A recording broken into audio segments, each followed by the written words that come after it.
Très bien pour l'invitation. Merci bien de me permettre d'être ici et de vous partager cette présentation. Pouvez-vous la voir? Parfait. Aujourd'hui, nous avons été ravis de vous partager ce qui se passe au niveau international des graisses. Tout le monde se demande qu'est-ce qui va se passer cette année-ci avec le nouveau gouvernement aux États-Unis et avec les institutions européennes. Nous allons découvrir quelle est la situation depuis un point de vue différent. Comment allons-nous faire ça? Nous allons faire une analyse nous basant dans les données. Permettez-moi de vous présenter, comme Charles l'a dit, moi j'ai participé dans l'industrie pendant 20 ans. J'ai travaillé dans une entreprise très importante et nous travaillons aussi dans l'association de Brésil et des États-Unis. Nous avons ces nouveaux enjeux pour mettre cela à l'échelle. Commençons avec le marché des graisses. Vous vous êtes déjà demandé pourquoi on parle des biocombustibles, des graisses, qu'est-ce qui se passe? On peut voir sur l'écran pendant les 10 dernières années, moi je dirais que même pendant les 5 dernières années, nous pouvons voir une augmentation dans les imports de d'appât et de graisse. Nous voyons le graphique des exports. Il y a une augmentation importante dans ces termes et l'appât a été constant pendant les 15 dernières années. Pourquoi est-ce que cela se passe? Du côté gauche, nous voyons cette comparaison dans les imports et les exports. Mais nous avons vu un pays comme les États-Unis et nous voyons qu'il y a une différence. Nous allons réviser ce qui se passe lorsque nous voyons les États-Unis. Dans le passé, on exportait les graisses, mais maintenant, nous sommes en train de faire des imports. Et cela est très important lorsque nous voyons d'autres pays comme la Chine. Nous verrons un comportement différent. Et c'est ça le type de choses qu'on veut identifier pour voir vers où nous allons, quelle est la tendance. Maintenant, voyons le graphique du départ. Depuis 2024, 2014 jusqu'à 2024, nous avons eu une augmentation de graisse, d'export de graisse animale dans le monde. C'est très important lorsque nous voyons ce qui se passe dans le marché global.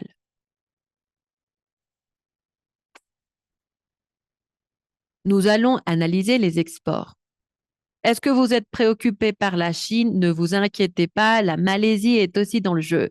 Mais pour la plupart d'entre nous, on se dit, mais qu'est-ce qui se passe en Chine? La Chine, bah, qu'est-ce qu'ils sont en train de faire en Amérique du Nord, en Europe? Mais personne ne sait qui est le plus grand joueur dans le marché des graisses. Alors, nous allons voir ce qui se passe avec la Malaisie. Comme vous pouvez le voir dans la graphique de 2024, la Chine a été le plus grand exportateur en graisse. Cela inclut les appâts. Mais la Malaisie est en deuxième place. Ce qui est important d'analyser ici, c'est qu'une grande partie de ce volume se dirige vers la Chine et une autre partie vers l'Europe, mais aussi vers les États-Unis. Il y a 2 ans, personne ne parlait de la Malaisie par rapport à ce sujet, mais dans les graphiques suivants, nous allons voir que ces tendances changent. Nous voyons l'influence de la Malaisie dans ce type d'export en appât et en graisse, mais c'est quelque chose qu'il faut confirmer. Nous voyons ce volume dans cette région qui se dirigent vers ces pays pour des raisons de biocombustibles.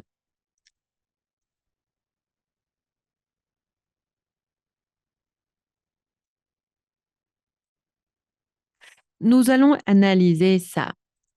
Que peut-on dire sur les importateurs? L'Union européenne et les États-Unis sont en première place, mais le Singapour n'est pas vraiment derrière. Le Singapour se trouve en troisième place d'import de graisse pour la production de biocombustibles. Mais comme on l'a déjà dit, la Malaisie se trouve dans la quatrième place. Ils exportent beaucoup, mais ils importent beaucoup aussi. Alors, qu'est-ce qui se passe? Quelle est la tendance? Si nous analysons cette situation avec les appâts, nous allons voir que les États-Unis sont le plus grand importateur ils se trouvent en première place, même avant le Canada et d'autres pays. Nous voyons que les États-Unis ont la première place. Après, il y a la Malaisie, l'Union européenne qui se trouve dans la liste et cela inclut d'autres pays comme la Corée du Sud. Dans la majorité du cas, on ne prend pas en compte ce type de marché. Qu'est-ce qui se passe dans le marché américain? C'est une question intéressante. Nous nous demandons, mais est-ce qu'on se dirige? Qu'est-ce qui se passe maintenant? Ce qu'on voit dans ce graphique, on va le mettre sur l'écran. Du côté droit, on voit la tendance pour les imports aux États-Unis pour tout type de graisse animale et d'appât. Nous voyons qu'en 2022, on avait des petits imports au pays. Et en 2023, on a eu un boom avec de gros prix. On commençait à exporter aux États-Unis, on pensait qu'on aurait des gains. Tout à coup, les choses ont diminué. Quel est le point principal? Tout le monde se disait, si le prix n'est pas le même, les personnes vont arrêter d'exporter aux États-Unis, mais cela n'est pas vrai. C'est ce qu'on peut voir dans la ligne droite. On peut voir la comparaison avec la ligne de 2021. On voit les nombres d'exports si on les compare avec l'année précédente. Mais qu'est-ce qui se passe ici? J'ai fait une analyse. Qu'est-ce qui se passe avec la Chine? Nous faisons une analyse des exports de la Chine vers les États-Unis et nous obtenons une augmentation pendant les 2 dernières années en jaune. En 2022, elle exportait presque tout vers les États-Unis. Lorsque nous analysons l'année 2023 et 2024, nous voyons une augmentation énorme dans ces nombres. Une question intéressante, comme je vous l'avais déjà dit. Nous allons voir la Malaisie. Personne ne fait attention à ce pays. Mais analysons les métriques, c'est le comportement de 2023 jusqu'à 2024. Peut-être que ça ne semble pas quelque chose d'important si on le compare avec la Chine, mais il faut voir ce qui se passe ici. Lorsqu'on analyse les données finalement, nous allons découvrir que même si les prix sont beaucoup plus bas, si on les compare aux autres années, mais nous voyons l'équation de la Malaisie, on voit qu'ils ont de très bonnes affaires, même s'il y a d'autres marchés comme le Brésil et la Colombie.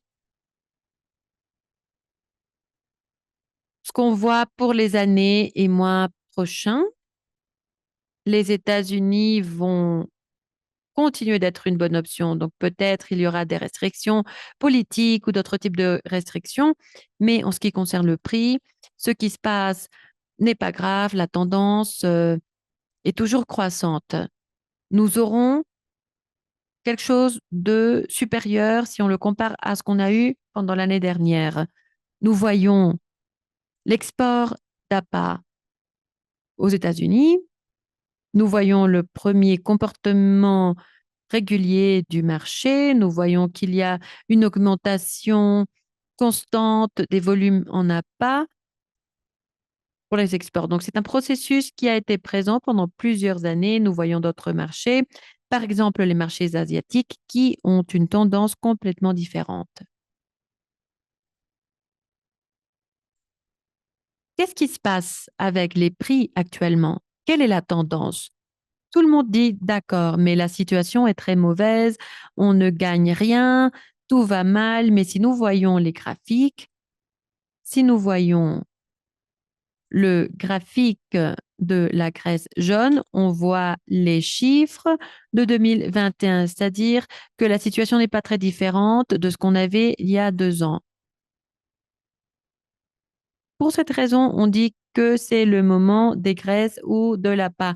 Tout le monde était en train de gagner de l'argent. Et c'est fantastique, mais on est de retour à la réalité. Ça ne veut pas dire que nous avons un mauvais prix.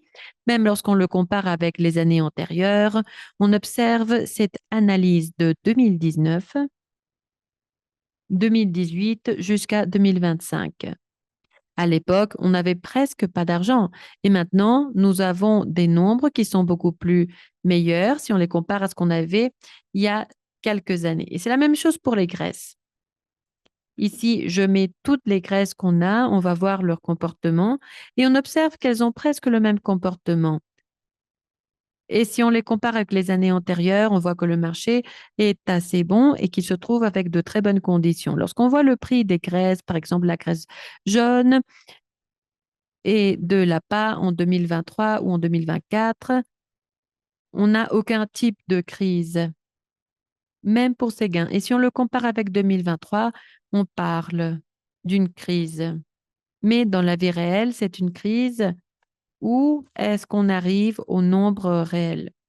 Même lorsqu'on observe le 2022, il y a une augmentation pour la graisse jaune.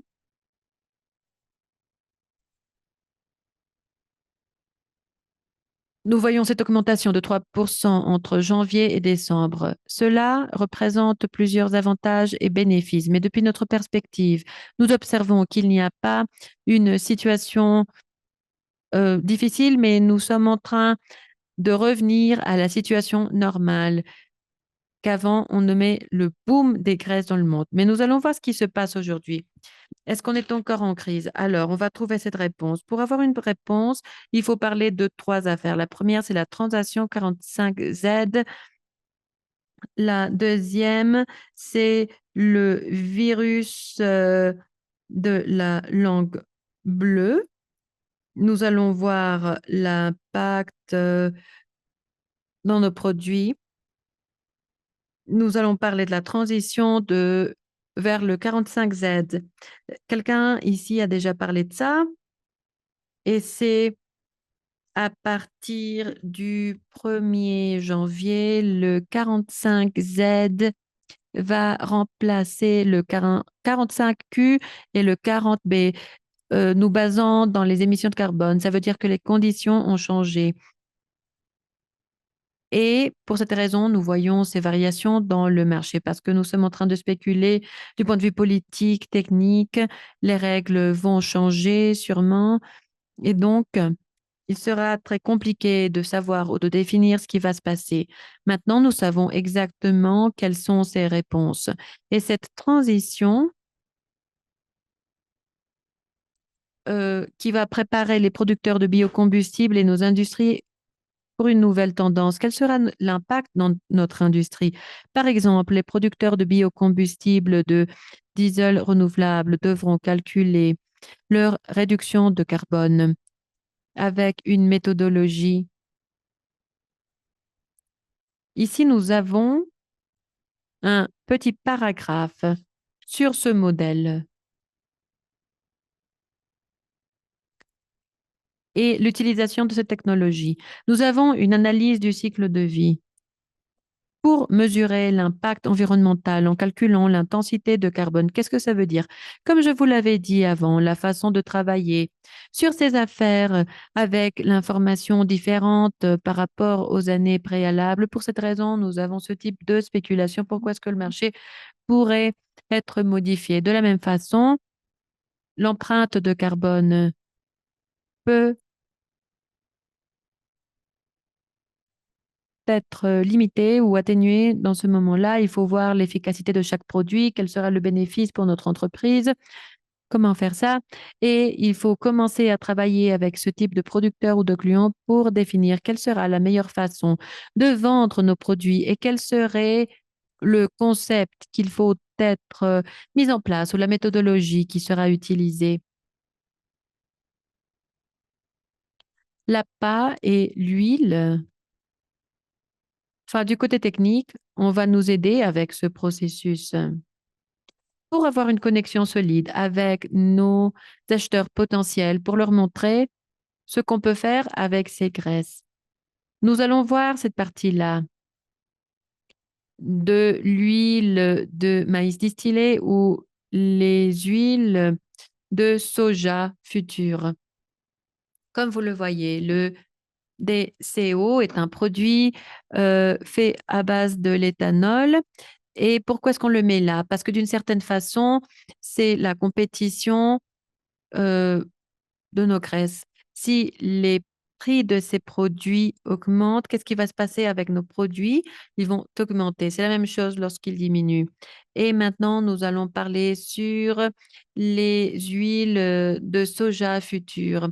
Donc, qu'est-ce pourquoi est-ce que cela aura un impact dans nos prix? Le futur de l'huile de soja qui présente certains changements, comme je l'avais déjà dit, quel sera cet impact? Comme je l'ai vu, nous voyons les SBO et les graisses animales qui se trouvent,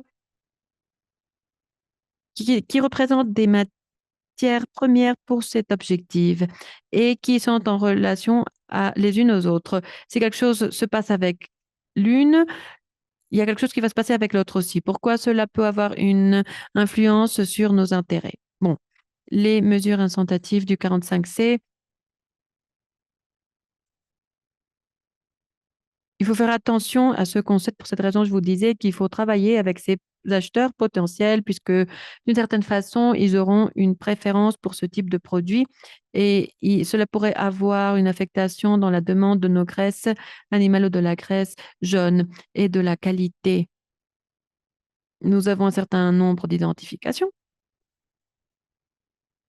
Et la façon dont cela va avoir un impact sur nos graisses. Alors, ils vont acheter leurs produits au lieu d'acheter les nôtres. Alors, il faut veiller à ce que nous puissions travailler avec nos propres produits pour le marché américain ou le marché international. Parlons de la fièvre catarrhale des moutons, pour les brebis, le bétail, les moutons.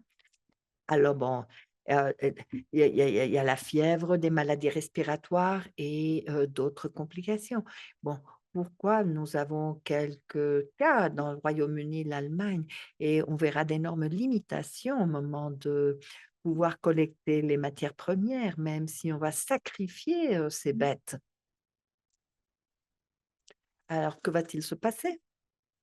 Est-ce que le prix va se réduire? Est-ce que cela va porter tort au prix de vente sur le marché américain? Alors, quelles sont les situations économiques? Il y a une disruption, des restrictions et il y a des restreintes et bon, cela aura un impact sur les régions. Alors, si quelque chose survient, bon, cela va dresser des barrières et même on ne pourra pas bouger les matières premières ni les déplacer. Par exemple, cela portera-t-il tort aux sous-produits?